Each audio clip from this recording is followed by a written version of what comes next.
Hi friends, welcome to Indu's life style. இன்றைக்கி நம்ம என்ன பார்க்க போகிறோம்னா ஒரு வெண்டைக்காய் குழம்போட ரெசிபி தான். அதுக்கு வந்து நம்ம என்ன பண்ணணும்னா ஃபஸ்ட்டு ஸ்டெப் வந்து ஒரு கடாயில் வந்து எண்ணெய் ஊற்றி வெண்டைக்காய் வந்து நல்லா ஃப்ரை பண்ணி எடுத்துக்கலாம். நான் வந்து இன்றைக்கி மண் சட்டியில் தான் பண்ணுறேன். நான் ஸ்டார்டிங்லேயே நான் வீடியோ ஆன் பண்ணாமல் டக்குன்னு வந்து நான் வதக்க ஆரம்பிச்சிட்டேன். அதனால தான் உங்களுக்கு இப்படி தெரியுது. ஒரு மண் பாத்திரம் எடுத்துகிட்டு கொஞ்சமாக ஆயில் ஊற்றிட்டு நல்லா வந்து டீப் ஃப்ரை பண்ணி எடுத்துடலாம் வெண்டைக்காவை. அதோட கலர் சேஞ்ச் ஆகும்னு நான் உங்களுக்கு காமிக்கிறேன் எப்படி வரும்னு. அந்தளவுக்கு நீங்கள் வந்து நல்லா ஃப்ரை பண்ணிக்கணும். அப்போ தான் அந்த வெண்டைக்காய்க்குள்ளே அந்த குழம்பு ரெடி ஆனால் வந்து புளிப்பு உப்பு எல்லாமே கரெக்டாக ஏறி ஜூஸியாக நல்லா சாப்பிட்றதுக்கே ரொம்ப நல்லாயிருக்கும். இந்த குழம்பு மட்டும் நீங்கள் செஞ்சு கொடுங்க. எல்லோரும் இதே கேட்டு விரும்பி சாப்பிடுவாங்க. ஓகே, வதங்குற வரைக்கும் நல்லா வெயிட் பண்ணி பார்க்கலாம். இது வந்து வதங்குறதுக்கு வந்து ரொம்பவே டைம் எடுக்கும். ஸோ நீங்கள் வந்து நல்லா டைம் எடுத்து பண்ண வேண்டிய ப்ராசஸ் தான். கொஞ்சம் வெயிட் பண்ணி நல்லாவே பண்ணுங்கள். ஏன்னா நார்மலாக நம்ம போட்டால் அது வந்து வழுவழுப்பாக அது அவ்வளோவா நல்லா இருக்காது. நம்ம வந்து டீப்பாக ஃப்ரை பண்ணால் மட்டும்தான் நல்லாயிருக்கும். எங்கள் அம்மா வந்து ஃபஸ்ட்டு வந்து நார்மலாக வதக்கி தான் மீன்ஸ் டீப்பாக ஃப்ரை பண்ணாமல் வந்து வைப்பாங்க. ஆனால் வந்து நான் இப்படி கற்றுக்கிட்டப்ப நானாக வந்து ட்ரை பண்ண பிறகு எனக்கு அது வந்து ரொம்ப பிடிச்சிருந்துச்சி. அதனால தான் நான் உங்க கூட ஷேர் பண்ணுறேன். உங்கள் வீட்டில் எந்த மாதிரி இருப்பீங்கன்னு நீங்களும் அது என் கூட கமெண்ட்ஸ் சொல்லுங்கள். ஓகே, இது வந்து ஆல்மோஸ்ட் இந்த கலர் ஒரு நல்லா க்ரீனாக வந்து ஒரு டார்க் கைண்ட் ஆஃப் ப்ரௌனும் பிளாக்கும் மிக்ஸ் ஆகாமல் ஒரு மாதிரி கலர் வந்திருக்கு. இந்த ஸ்டேஜில் வந்து நம்ம வந்து எல்லாத்தையும் வந்து நம்ம எடுத்துடலாம். அதுக்கப்புறம் நம்ம என்ன பண்ண போகிறோன்னா இதே சட்டியில் வந்து நம்ம வந்து கொஞ்சமாக எண்ணெய் ஊற்றி நம்ம வந்து குழம்புக்கு தாளிப்பு வந்து ஸ்டார்ட் பண்ணுறோம்.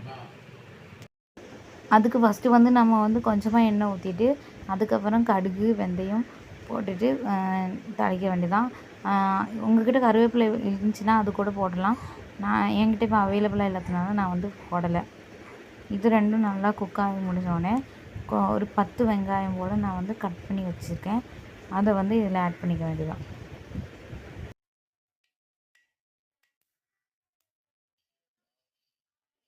கடுகு நல்லா பொரிஞ்சிருச்சு. கடுகு பொரிஞ்சோடனே கொஞ்சமாக வெந்தயம் எடுத்துக்காங்க, அதை போட்டுக்கலாம். ஓகே, இந்த சின்ன வெங்காயம் வந்து 10 இது கட் பண்ணி வச்சுருந்ததை வந்து நான் இப்போ வந்து சேர்க்குறேன்.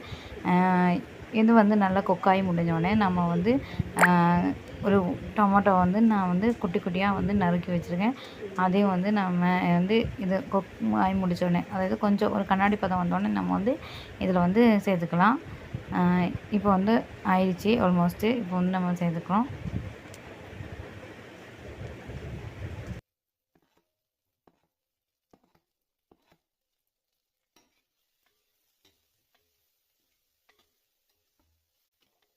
தக்காளி வந்தோடனே வந்து லைட்டாக கொஞ்சம் வந்து கலர் மாற ஆரம்பிக்கும்.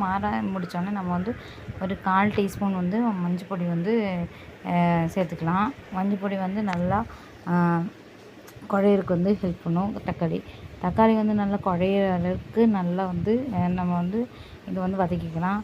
அதுக்கப்புறம் வந்து இதில் என்னென்னா 2 டேபிள் ஸ்பூன் மல்லிப்பொடி வந்து ஆட் பண்ணிக்கலாம். மல்லிப்பொடி 2 டேபிள் ஸ்பூன், 1 டேபிள் ஸ்பூன் மிளகா பொடி.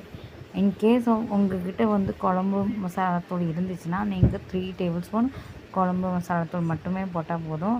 வேறு இந்த இன்க்ரீடியன்ட்லாம் போட வேண்டிய அவசியம் இல்லை. ஏன்னா வந்து அதிலே வந்து எல்லாமே ஆட் பண்ணி தான் அரைச்சி வச்சுருப்பீங்க. என்கிட்ட அது இல்லாததுனால நான் ரெடிமேடாக உள்ளது வந்து யூஸ் பண்ணிக்கிறேன்.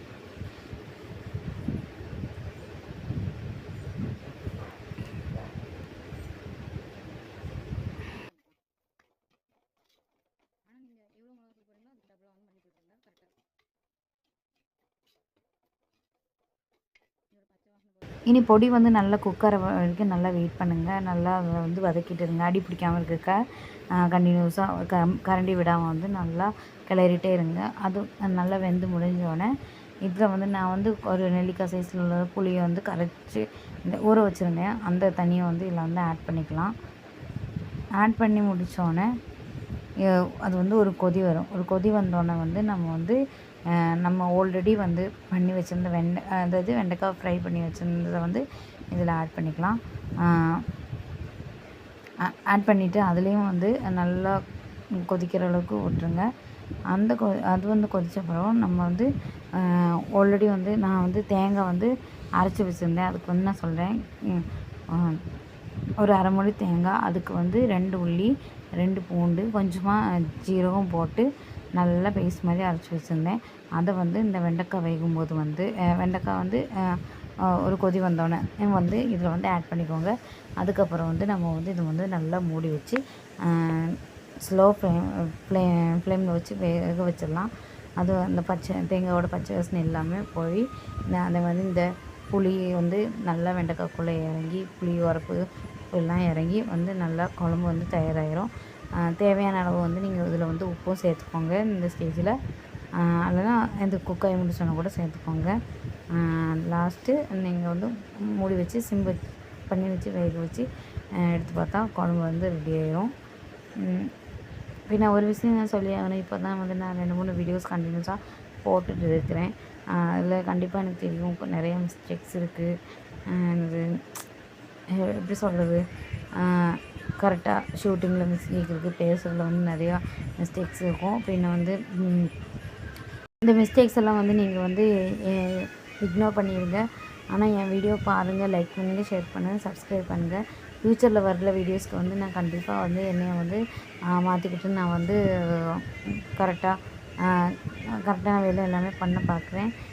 உடனே முடியுமான்னு கேட்டால் எனக்கு தெரியல. ஆனால் வந்து நான் வந்து என்னை வந்து நானே வந்து இம்ப்ரூவ் பண்ணிட்டு தான் இருக்கிறேன். இந்த குழம்பு வந்து ரெடி ஆயிடுச்சு. ஓகே, மறந்துடாதீங்க எல்லோரும் என்னை வந்து லைக் பண்ணுங்கள், ஷேர் பண்ணுங்கள், சப்ஸ்கிரைப் பண்ணுங்கள். ஓகே, பாய். நெக்ஸ்ட் வீடியோவில் பார்க்கலாம். இந்த மாதிரி